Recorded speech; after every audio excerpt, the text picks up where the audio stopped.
Hitler के chancellor बनने की सबसे कॉमन एक्सप्लेनेशन ये है कि जर्मनी ने उसे वोट दिया, और टेक्निकली ये गलत भी नहीं लगता। 1932 तक नाजी पार्टी जर्मनी की सबसे बड़ी पार्टी बन चुकी थी, लेकिन जब मैंने इलेक्शन रिजल्ट्स को डिटेल में देखना शुरू किया, एक चीज बार बार सामने आ रही थी। सबसे बड़ी पार्टी और गवर्नमेंट बना लेना, ये दोनों अलग बातें हैं। जर्मनी का सिस्टम उस वक्त कोलिशन पर चलता था, और कोलिशन के लिए सिर्फ सबसे ज्यादा सीट्स नहीं, मेजोरिटी चाहिए होती थी, जो हिटलर के पास कभी नहीं थी। और फिर नवंबर 1932 आ जाता है। ये वही इलेक्शन है जिसे अक्सर सिर्फ एक लाइन में एक्सप्लेन कर दिया जाता है। नाजीज फिर सबसे बड़ी पार्टी बनी। ये बात सही है, लेकिन पूरी बात नहीं, क्योंकि इसी इलेक्शन में नाजी पार्टी लगभग 20 लाख वोट्स खो देती है। राइक्सटैग में उसकी 34 सीट्स कम हो जाती हैं, और पहली बार ऐसा लगने लगता है कि शायद हिटलर का पॉलिटिकल मोमेंटम खत्म हो रहा है।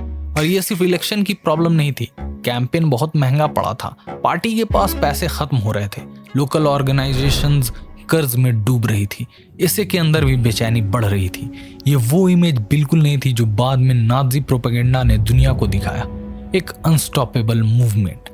असल में दिसंबर 1932 तक मूवमेंट काफी फ्रेजाइल हो चुका था।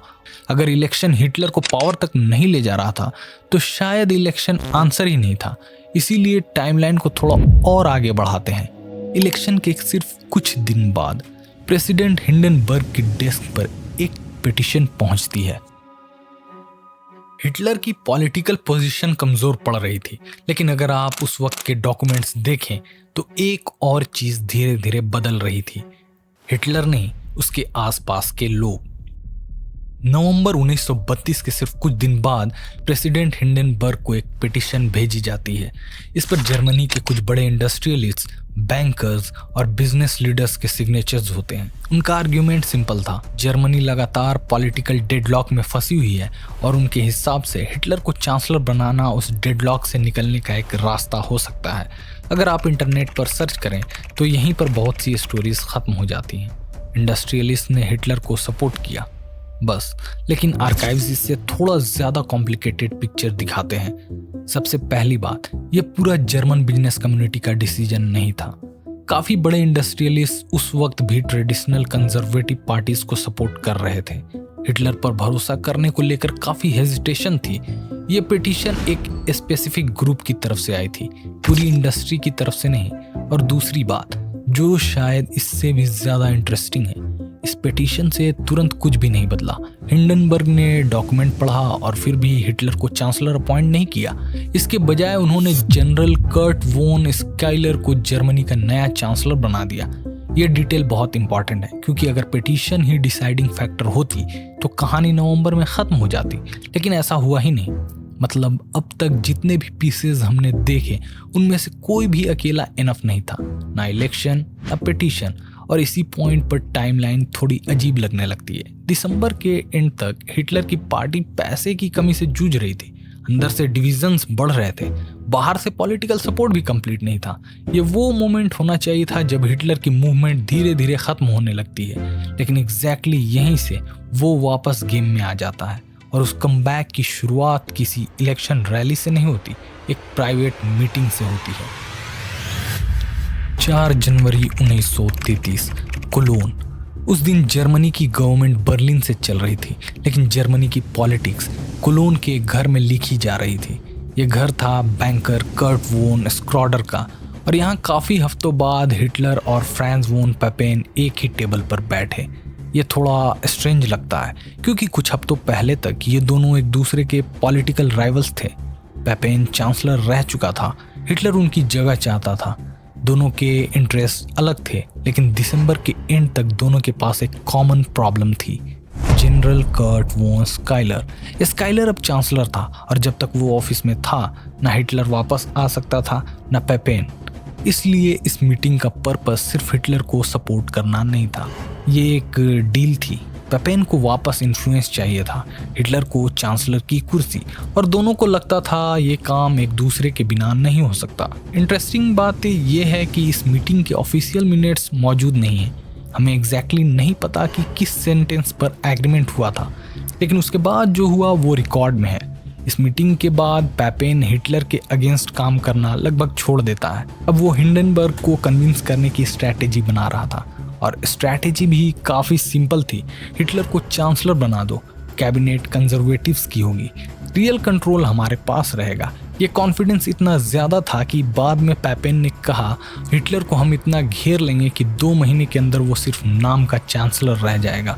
यही मुझे लगा शायद ये डॉक्यूमेंट्री हिटलर के बारे में कम और ओवर कॉन्फिडेंस के बारे में ज़्यादा है। हर इंसान जो हिटलर के आसपास था ये मान रहा था कि वो उससे कंट्रोल कर लेगा, लेकिन एक प्रॉब्लम अब भी वही थी। डील हिटलर और पेपेन के बीच हो सकती थी, अपॉइंटमेंट उनमें से कोई नहीं कर सकता था। उस सिग्नेचर के लिए अब भी सिर्फ एक ही आदमी की ज़रूरत थी, पॉल वॉन हिंडनबर्ग। हिटलर और पेपेन एक फॉर्मूला पर अग्री कर चुके थे, लेकिन जर्मनी का कॉन्स्टिट्यूशन अब भी वही था और उस कॉन्स्टिट्यूशन के हिसाब से चांसलर सिर्फ प्रेसिडेंट अपॉइंट कर सकता था। मतलब अगर हिंडनबर्ग मना कर देते तो 4 जनवरी की पूरी मीटिंग सिर्फ एक पॉलिटिकल डिस्कशन बनकर रह जाती। और ऑनेस्टली ऐसा लग भी रहा था, क्योंकि सिर्फ कुछ दिन पहले हिंडनबर्ग ने हिटलर को 2 बार रिजेक्ट किया था। वो उसे पसंद नहीं करते थे, डेमोक्रेसी बचाने के लिए नहीं, बल्कि उन्हें लगता था हिटलर जर्मनी को लीड करने लायक इंसान ही नहीं था, एक बोहेमियन कॉर्पोरल, एक आउटसाइडर जिसके पास ना मिलिट्री बैकग्राउंड था ना एरिस्टोक्रेटिक स्टेटस। तो फिर सिर्फ कुछ हफ्तों में ऐसा क्या बदल गया? इंटरेस्टिंग बात यह है, रिकॉर्ड्स किसी एक ड्रामेटिक मोमेंट की तरफ पॉइंट भी नहीं करती। इसके बजाय जनवरी 1933 में बर्लिन के अंदर छोटी छोटी मीटिंग्स का सिलसिला शुरू हो जाता है। कभी पेपेन, कभी प्रेसिडेंट के एडवाइजर्स, कभी हिंडनबर्ग के बेटे ऑस्कर, सब अलग जगह मिल रहे हैं, लेकिन डिस्कशन लगभग एक ही चीज़ पर आकर रुकता है, क्या हिटलर को चांसलर बनाया जा सकता है? इस तरह की असल पावर कंजर्वेटिव्स के पास ही रहे। ये शायद इस पूरी स्टोरी का सबसे बड़ा मिसकैलकुलेशन था। लोग हिटलर को अंडर एस्टिमेट नहीं कर रहे थे, वो अपनी खुद की एबिलिटी को ओवर एस्टिमेट कर रहे थे। उन्हें लगता था हिटलर पॉपुलर हो सकता है, यूजफुल भी हो सकता है, लेकिन इंडिपेंडेंट नहीं। इसलिए कैबिनेट का जो ड्राफ्ट तैयार हुआ उसमें नाजीज बहुत कम थे, बाकी ज्यादा मिनिस्टर्स कंजर्वेटिव थे। आइडिया सिंपल था, हिटलर चेहरा होगा, कंट्रोल हमारा होगा। और अगर आप यहाँ रुक कर देखें तो डॉक्यूमेंट्री का ओरिजिनल सवाल धीरे धीरे क्लियर होने लगता है। हिटलर को पावर किसने दी? शायद एक इंसान ने नहीं, एक पूरे नेटवर्क ने, जिसमें हर आदमी को लग रहा था कि फाइनल मूव उसके कंट्रोल में है। लेकिन जनवरी अभी खत्म नहीं हुई थी, सबसे क्रिटिकल मीटिंग्स अब भी बाकी थी। जनवरी के आखिरी हफ्ते तक बर्लिन में अफवाहों का बाजार गर्म था। स्काइलर की गवर्नमेंट टिक नहीं रही थी, पर उसके पास अब भी एक ऑप्शन था। वो प्रेसिडेंट से इमरजेंसी पावर्स मांग रहा था।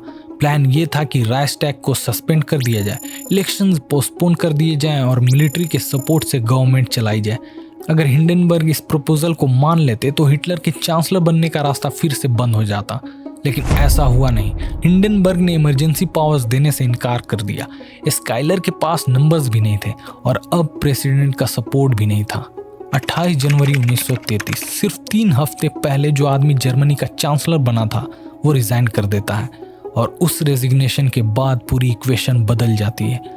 अब रेस में प्रैक्टिकली एक ही फॉर्मूला बचा था, Hitler chancellor and पेपेन vice chancellor और कंजर्वेटिव कैबिनेट। ये वही प्रपोजल था जो 4 जनवरी वाली मीटिंग के बाद धीरे धीरे शेप ले रहा था। लेकिन एक और इंटरेस्टिंग डिटेल है, जनवरी के इन आखिरी दिनों में हिंडनबर्ग को बार बार ये एश्योरेंस दिया जा रहा था कि हिटलर को अकेले पावर नहीं मिलेगी। कैबिनेट में ज्यादातर मिनिस्टर्स कंजर्वेटिव्स होंगे, वाइस चांसलर पेपेन होगा और प्रेसिडेंट के कॉन्स्टिट्यूशनल पावर्स वैसे ही रहेंगे। मतलब हिटलर को पावर देने का डिसीजन उनके सपोर्टर्स ने नहीं, बल्कि उन लोगों ने आसान बनाया है जिन्हें लगता था कि वो उस पावर को लिमिट कर लेंगे। 30 जनवरी 1933 सुबह लगभग 11 बजे Paul von Hindenburg Adolf Hitler को जर्मनी का चांसलर अपॉइंट कर देते हैं। अगर सिर्फ उस मोमेंट को देखा जाए तो लगता है जैसे हिटलर जीत गया, लेकिन पिछले 2 महीने की टाइमलाइन कुछ और बताती है। एक इलेक्शन जो उसके लिए काफ़ी नहीं था, एक पिटीशन जो काफ़ी नहीं थी, एक सीक्रेट मीटिंग जो अपने आप में काफ़ी नहीं थी, और फिर एक के बाद एक conservative politicians, business figures, presidential advisers और आखिर में हिंडनबर्ग, जिन सब ने अलग अलग रीजन से एक ही डिसीजन को पॉसिबल बना दिया। इसीलिए शायद डॉक्यूमेंट्री का टाइटल भी थोड़ा मिसलीडिंग है।